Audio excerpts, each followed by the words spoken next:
Hi guys, mabilisang unboxing lang. Nag-order ako sa Shopee ng remote control car. So, ireregalo ko to sa pamangkin ko / inaanak. And the reason kung bakit ko siya i-unbox, kasi online ko nga to in-order. Nakakahiya naman ibigay yung gift pag hindi nag-work, hindi gumana, di ba? Plus, pag dumating na yung item sa'yo, Shopee will give you 3 days para i-confirm mo. Kasi pag hindi mo pa kinonfirm after 3 days, automatic papasok na yung pera sa seller. Actually, this is the last day. So, might as well try it out now. And the price for this remote control car is 332 pesos. Not bad, di ba? So, regalo without really breaking the bank. Okay, let's go ahead, unbox. Nakuha ko siya ng ganito na. So, actually may butas na siyang ganyan, no? Nakuha ko. So hopefully okay pa yung toy sa loob. Yan na yung mismo niyang box. Kasi ayan meron na siyang instructions pero Chinese yung lettering.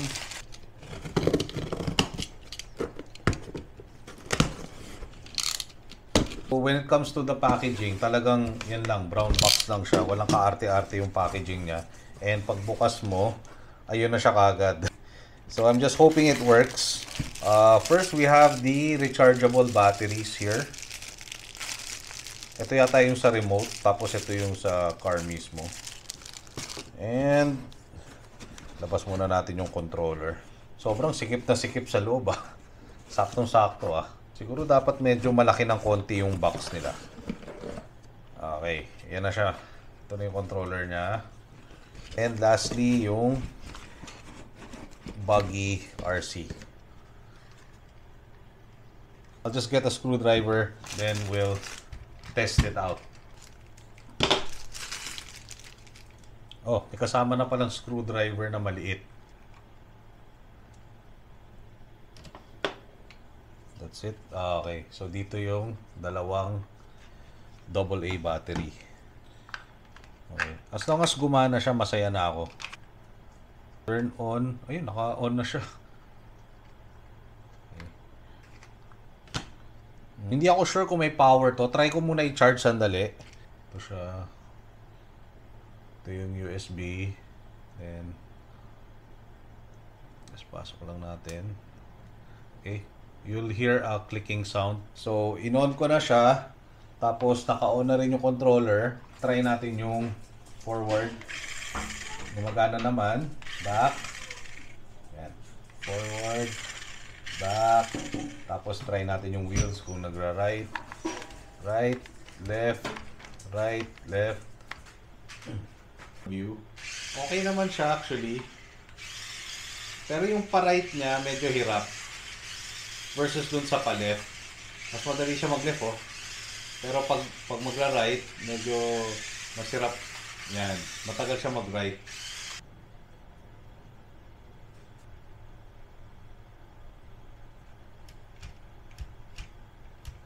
Testing natin sa broad daylight para mas maganda sa video. Not bad, di ba? For 330 plus. Hindi siya super liit.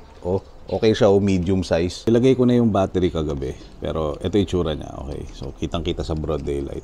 Push nyo lang to. Ito yung kasi yung lock. Bago nyo i-pull out.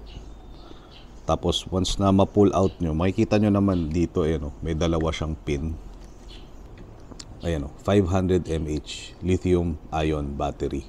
Okay, tetestingin ko lang siya sandali para makita natin kung paano yung performance before ko siya pa-ship sa inaanak ko. Okay, let's go.